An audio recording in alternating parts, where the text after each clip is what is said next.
भोलापुर गांव में सुशीला देवी का परिवार रहता था। सुशीला देवी का बेटा सूरज जमीन के छोटे से टुकड़े पर मेहनत और मजदूरी करके थोड़ी बहुत खेती करता था, जिससे घर का गुजर बसर हो सके। सुशीला की बहू मालती स्वभाव से बहुत चिड़चिड़ी थी। इसका कारण था ससुराल में धन का अभाव होना।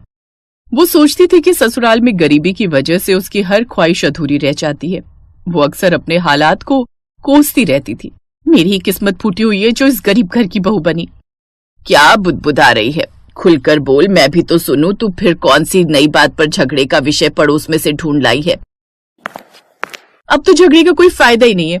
उससे भी मुझे कुछ नहीं मिलने वाला। मेरी किस्मत उस कमला जैसी थोड़ी है जो ससुराल वाले हर तीज त्योहार पर सोने के जेवर बनवा कर देंगे। जन्मदिन पर नया सोने का हार बनवा कर दिया है कमला के पति ने। माँ, भूख लगी है, रोटी बना दो। देख दीपू, तू चुपचाप जाकर वहाँ खटिया पर बैठ जा, वरना सारा गुस्सा तेरे ऊपर निकल जाएगा। दीपू बेटा आजा, यहाँ दादी के पास बैठ। आज तेरी माँ का गुस्सा 7वें आसमान पर है। पता चला गुस्से में रोटी लेकर खेत पर नहीं गई तो तेरे बापू को भूखा रहना पड़ेगा। मालती एक बर्तन में बेसन का घोल तैयार करने लगी। तू तो रोटी बना रही थी, ये बेसन क्यों घोल रही है? आटा नहीं है, खत्म हो गया, इसलिए बेसन के चीले बना रही हूँ। मालती गुस्से में भरी हुई बेसन के चीले बनाने लगी। उसने सास और बेटे को चीले दिए और सूरज के लिए चीले बनाकर पोटली में बांधे। आ रही हूँ ये इन्हें खेत पर देकर। हाँ दे आ। दीपू मेरे पास बैठा है। मालती पोटली लेकर खेत की ओर बढ़ गई। गर्मी की शुरुआत थी पर दोपहर में तेज धूप हो गई थी। इस वजह से गांव की सड़क खाली थी। मालती अपनी ही सोच में खेत की तरफ जा रही थी।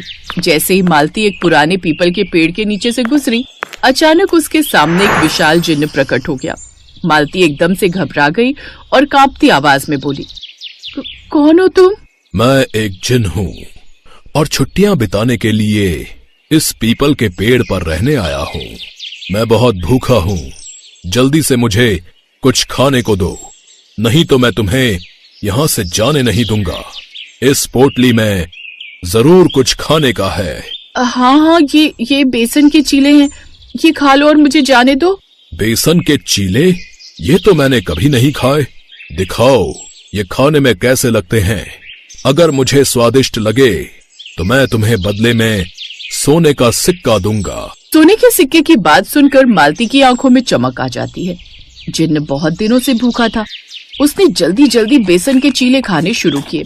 वाह, लाजवाब! इतने स्वादिष्ट चीले मैंने पहले कभी नहीं खाए।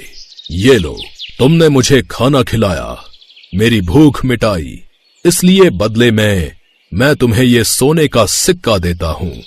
सोने का सिक्का देखकर मालती के मन में लालच आ गया।